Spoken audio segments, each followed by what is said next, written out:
Many people share the desire to make the penny in wallet, but are too scared to try because they feel it looks too hard. Well, in this video, I'm going to show you step by step how to make the penny in. And guess what? It's really not so hard at all.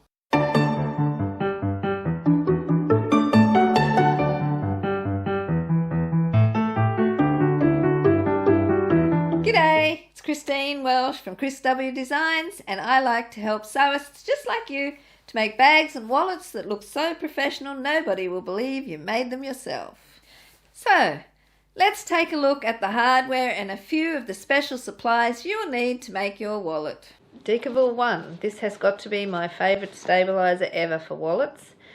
I've been using Decavil 1 in all my wallets since I discovered it years ago, and I absolutely think it's the bee's knees. I will cry if they ever stop making it. I love it because my wallets stay looking like new month after month after month. And it just does not have the same tendency to wrinkle and break down in use that the Peltex does. Having said that, if all you have on hand is the Peltex, it will do a satisfactory job. But you can see here how that wrinkles. I don't know if you can see that in the video, but it tends to wrinkle, and if your fabric's fused to that, well, it wrinkles right along with it. But the Decavil just does not wrinkle like that. It's very flexible and pliable, and it just stays looking great year after year. If you have to use Peltex, if you don't want to use the Decavil or can't get it or whatever, I recommend using the non-fusible one, because then at least when it wrinkles, it's not wrinkling your fabric along with it, or not as much anyway. If all you have is the fusible, then you can either remove the glue by grabbing a piece of paper and putting it on the glue side, iron it, and then pull it off really quickly and it'll take the glue with it. Or you can just fuse a piece of interfacing directly onto that fusible side and then just use it as a non-fusible and just insert it into your body and then and flap, and away you go. Another thing that I recommend you get is double-sided Wonder Tape. Now, I love this stuff. It just makes assembling the wallet so much easier. I use the Collins brand, although there are other brands out there, so please feel free to use whichever one you can find. But please stick with a sewing specific tape because they're designed to not gum up your needle. I learnt the hard way that using a cheap non-sewing specific tape is not a good idea. I actually ended up with a sewing machine repair bill of over $100 because I used a cheap tape and it completely seized up the inside of my machine. Couldn't sew a stitch. So yeah, don't go down that road. Having said all that, I do know some sewists who do just fine. Hello, Alan! Without using any tape at all, so yeah, it's optional. Now you're going to need some vinyl for your ID pocket. It's usually available off the roll in most fabric stores. This one comes from Spotlight here in Australia. There are different weights and thicknesses available. This is a lighter weight, thinner one. And this one here is from Biani online, and it's a 16 gauge weight. I don't know what gauge that was. It didn't specify in the store. But the one from Biani is thicker, and yeah, I do prefer it. It doesn't tend to wrinkle as much as the thinner one.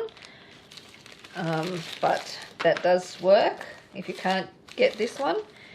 And I've also even used the packaging from a set of bed sheets in a pinch. That works too. Another thing that's optional in your wallet, but I highly recommend, is boning. The purpose of this is to give structure to the tops of your zipper pockets. Otherwise they tend to just droop, and while you're using it, it's generally not as nice.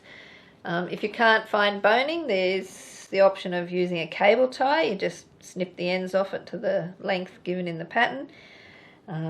If you can't find that, another option is packaging strapping. You can get that free. It often comes, wrapped around boxes and things. Whenever I come across it, I grab it and stick it into my stash because it's handy, and it's maybe not quite as stiff as the commercial boning, but it's better than having nothing, and it works. I'm currently using the E6000 glue on my locks and any other hardware that I might want to glue into place, but any glue suitable for gluing fabric to metal is what you need to use.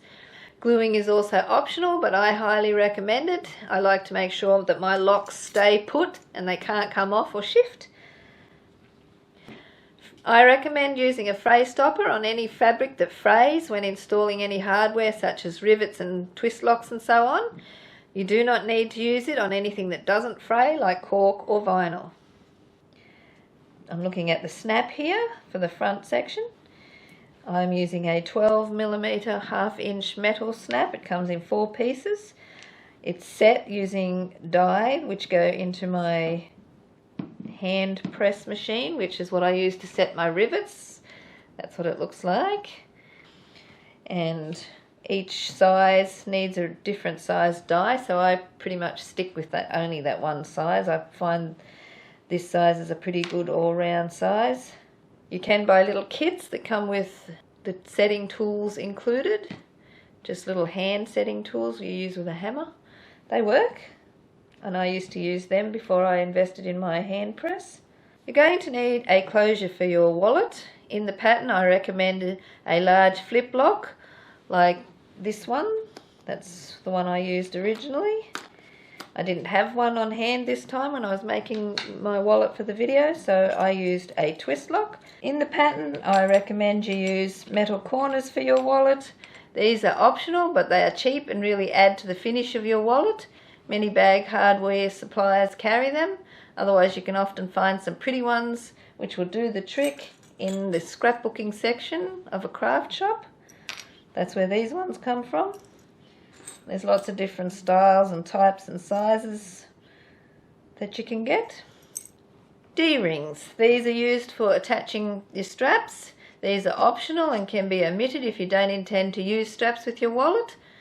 Also note that I've updated the pattern to 2cm 3/4 inch size D-rings, as these fit the strap band a little better.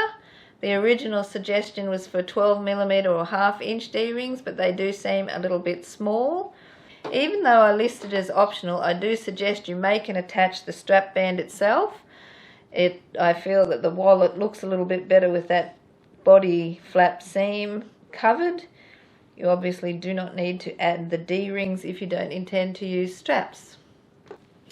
Now if you're going to be making an adjustable strap, you'll need a slider and 2 hooks. And for your wrist strap, if you're going to make one of those, you'll need 1 hook. The sizes for those are given in the pattern. Throughout the video I'm using a friction pen. However, where I live in Australia it never gets very cold, even in the middle of winter. And I've been told by a number of people now living in colder areas that the ink from the friction pen will reappear when it gets really chilly. So if you feel that might be an issue, then I suggest you use a fading marker or chalk instead, especially on the exterior of your fabric. Throughout the video I'm using a lot of steam, and one of my testers pointed out that she has experienced shrinkage when pressing with steam. Now I've never had that happen to me, but it might be because I use a lot of steam when I iron my fabrics long before I go anywhere near it with a pair of scissors. So I do suggest if you want to use steam when you press, you may either want to iron your fabric first with lots and lots of steam or pre-wash to avoid that issue. I also suggest using rivets in your wallet. It's optional, but I think they add a nice professional touch. I use them on the straps as well. They're very easy to set. I set mine with a hand press. These are the die that comes with it for the rivets, and that's a hand press. If you don't want to invest in one of those, there's a anvil and setter, which is a cheap alternative and works perfectly fine. I started out using that, but you will need a hole punch as well. There's several different types and styles, but this one here is my favorite. I got that from the scrapbooking shop, and it comes with a couple of different sized tips, so you can just unscrew that and change the size of the hole that you want to punch. Now just another reminder here that accurate measuring, cutting and seaming is very important for this wallet, so please take care, and remember we are sewing with a 1 centimetre 3/8 of an inch seam allowance unless I say otherwise. Also, it's a good idea to watch each section of the video through just once before you sew. So let's have a quick tour of our penny in. At the back we've got our strap band, we've got the D-rings attached if you want to add an adjustable strap. I've just got my wrist strap here. At the front of the wallet we've got our metal corners, and I've got a twist lock here. You might like to use a flip lock. When we open that up you can see our tab closure. When we open that, it opens out, and this is what we refer to in the pattern as section A assembly. We've got our card pockets A, ID window, our zipper pocket A, our card pockets B1. At the back is card pockets B2. Then we've got our zipper pockets B here, 1, 2 of them, and that's where we've got our boning in it. And that makes it nice and stiff so it doesn't sag down.